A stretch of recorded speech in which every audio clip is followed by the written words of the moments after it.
कि क्षेत्र में जिसने भी विकास कार्य किया उसको हमने विकास पुरुष की उपाधि दी। ये आप सब जानते हैं। उसका नाम हमारा डॉक्टर अशोक कुमार वालिया, जिसने इस देश को जो एक नाम दिया, इस क्षेत्र को पहचान दी और क्षेत्र का विकास उतना किया कि जिसके बारे में आप सब अच्छी तरह जानते हैं। हमने उन्हें विकास पुरुष की उपाधि दी क्योंकि उन्होंने क्षेत्र में वो कल्याणकारी कार्य किए। आदरणीय श्रीमती शीला दीक्षित के नेतृत्व में दिल्ली में हम लोगों ने 15 साल लोगों की सेवा करी और विकास किया। आज समय है कि हमें ऐसा प्रत्याशी चुनना है जो हमारे क्षेत्र की बात विधानसभा में कह सके। तो हमारी उसी कड़ी में डॉक्टर वालिया वाली टीम में डॉक्टर वालिया जैसी सोच, जो कि एक कांग्रेस पार्टी सबको सिखाती है, सबको साथ लेकर चलना, पूरे क्षेत्र का विकास करना, बिना भेदभाव, न जाति पे, न धर्म पे, न कास्ट पे, न क्रीड पे, किसी भी भेदभाव से हमारा कोई सरोकार नहीं है। हम लोग विकास करना जानते हैं। उसी कड़ी में भाई सुमित शर्मा को हमारे बीच प्रत्याशी बनाकर हमारे राहुल गांधी जी ने, हमारे दिल्ली प्रदेश अध्यक्ष देवेंद्र यादव जी ने, हमारे नेता अजय माकन जी ने भेजा है। और ये मौका है, आपको मैं चेताने के लिए बात करना चाहता हूँ कि अगर हम इस बार नहीं समझे तो जिस तरह से क्षेत्र में आपको मालूम है, आप अंदर जाइए, कोई ऐसी बात नहीं, समस्या को सबको मालूम है, गली जाइए, सीवर पूरे ओवरफ्लो हो रहे हैं, नाली का पानी पीने की पाइपलाइन में जुड़ रहा है। ये बातें हमने कभी डॉक्टर वालिया के राज में नहीं सुनी। हमें वो बात याद रखनी पड़ेगी कि हमसे गलती कहाँ हुई।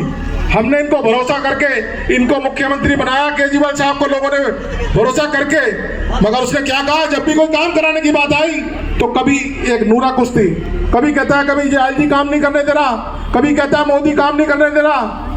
तो ये सब चीजें को हमें समझना पड़ेगा कि इसमें अगर किसी को धोखा मिला तो आम जनता को मिला, लक्ष्मीनगर की जनता को मिला है। आज ये मौका है, आने वाली 5 तारीख को आपने हाथ का बटन दबाना है और डॉक्टर वालिया को याद करते हुए, हमारी कांग्रेस पार्टी को याद करते हुए, राहुल गांधी जी जो पूरे देश में भ्रमण कर रहे हैं आपसी भाईचारा, प्यार, मोहब्बत, विकास की बात करने के लिए, ये देश में आपको बताना चाहता हूं, अगर हिंदू मुस्लिम हुआ करता, हमारे बीच में हमारे अध्यक्ष आ गए भाई चंद्रप्रकाश जी, मैं उनसे निवेदन करूंगा मंच पर आए।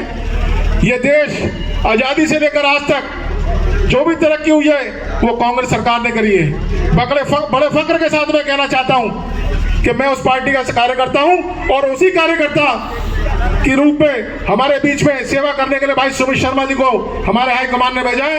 हमें 5 तारीख को हाथ का बटन दबाकर अपने क्षेत्र का विकास कराने के लिए भाई सुमित शर्मा को जिताना है, हाथ का बटन दबाना है। मैं ये बताना चाहता हूं कि हम उस पार्टी से जिन्होंने इस देश की आजादी की लड़ाई लड़ी, अगर ये हिंदू मुस्लिम उस वक्त हो रहा होता तो देश आजाद नहीं होता।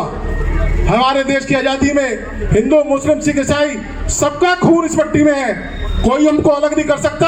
हम सब आपस में एक होकर, एकजुट को होकर जो देश को यहाँ तक हम निर्माण करके लाए, इसको और आगे ले जाएंगे। और एक छोटा सा देश, एक छोटा सा भारत, ये लक्ष्मीनगर विधानसभा क्षेत्र है, इसमें भी सभी लोग रहते हैं, मिलजुल कर रहते हैं, आपसी प्यार से रहते हैं। परंतु कुछ समय से जो डिवाइड एंड रूल की पॉलिसी हो रही है, ये आप सब जानते हैं।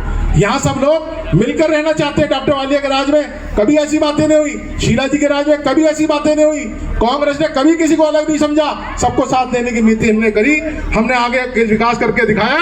और हम लोग स्थिरता में विश्वास रखते हैं, हम लोग एकता में विश्वास रखते हैं, हम लोग साथी बनाकर काम करते हैं। मेरा आपसे निवेदन है, ये हमारा साथी है, ये आपका विधायक है, अगर ये जीतेगा तो सब एक एक व्यक्ति यहाँ लक्ष्मीनगर का वो अपने आप को विधायक समझे।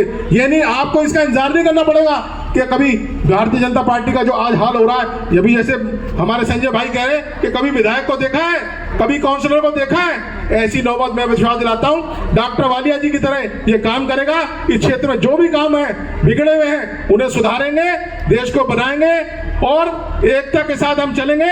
हम दिल्ली की सरकार को बदलना चाहते हैं, हम दिल्ली के मुख्यमंत्री को बदलना चाहते हैं, हम केंद्र की सरकार को बदलना चाहते हैं। अगर हम वाकई हम अपना सुख और कल्याण चाहते हैं, आने वाली नस्लों के लिए हम एक मैसेज देना चाहते हैं, विकास कराना चाहते हैं, तो हमें शुरुआत 5 तारीख से करनी पड़ेगी। हाथ का बटन दबाना पड़ेगा और भाई सुमित शर्मा जी को यहाँ से विधायक बनाना पड़ेगा, तब जाके हम लोग जवाब दे पाएंगे। नहीं तो आने वाले नस्लें हम लोगों को पूछेंगी कि आपके पास मौका था, आपने उस वक्त वक्त कांग्रेस को सपोर्ट क्यों नहीं करी? ये देश को तोड़ने वाली ताकतें, फिरका परस्त ताकतें, इनसे हमें लड़ाई लड़नी है और इसकी लड़ाई का सबसे बड़ा हथियार हमारा वोट है। उस वोट का इस्तेमाल हमें 5 तारीख को हाथ का बटन दबा के करना है। भाई सुमित शर्मा को विधायक बनाकर दिल्ली की विधानसभा में वो लक्ष्मीनगर के लिए आवाज उठाएगा, क्षेत्र के विकास के लिए आवाज लड़ाएगा और हमारे आपसी प्यार भाईचारा में जो तोड़ने वाले लोग हैं उनका मुकाबला का मुंह तोड़ जवाब ही हमारा भाई सुमित शर्मा है। अगर हम हाथ का बटन दबाएंगे तभी हम आगे चल पाएंगे। ये पहला मौका मैं आपको बता रहा हूं, बार बार मौका नहीं आता, बार बार हमने धोखा खाया है, पिछले कई सालों से हम धोखा खा रहे हैं। तो आदमी वो जो समय पर समझ जाए पिछली गलती का खमियाजा जो है हम आज से भुगत रहे हैं। कोई सुनने वाला नहीं है, कोई अफसरशाही नहीं, कोई विकास नहीं, कोई कार्य नहीं। शीला जी ने जो काम किया आज उसको लोग याद करते हैं, मगर हमें आज समझने का मौका है। हमें कोई ऐसा नहीं है कि कोई हिंदू मुस्लिम सिख से आपस में कोई अलग हो जाएगा। ये देश सभी का है, कोई किसी से कागज मांगने की किसी को आवश्यकता नहीं है। इस देश को बचाने में हिंदू मुस्लिम सिख ईसाई सबका बराबर का योगदान है, इसलिए किसी की बातों में नहीं आना है और सबका अपना जो कहना है ना, सारा झगड़ा दूसरे की हांडी में देखने का। ये लोग करते हैं प्रोवोकेशन की राजनीति हम लोगों नहीं चाहती। हम लोग तो सबको साथ लेकर चलते हैं। हम हमारा परिवार एक गुलदस्ता है, गुलदस्ता वो अच्छा लगता है, हिंदुस्तान वो सुंदर लगता है जिसमें तरह तरह के फूल हो। उसमें हमारे हिंदू भाई हैं, मुस्लिम भाई हैं, पारसी हैं, जैनी हैं और जितनी तमाम जातियां हैं वो सब मिलकर हम लोगों ने इस देश को बनाया है। इसको टूटने नहीं देंगे, ये मैं विश्वास दिलाना चाहता हूं सुमित शर्मा जी को। आने वाली 5 तारीख को सुमित जी सारे लोग मिलकर, लक्ष्मीनगर के लोग अपने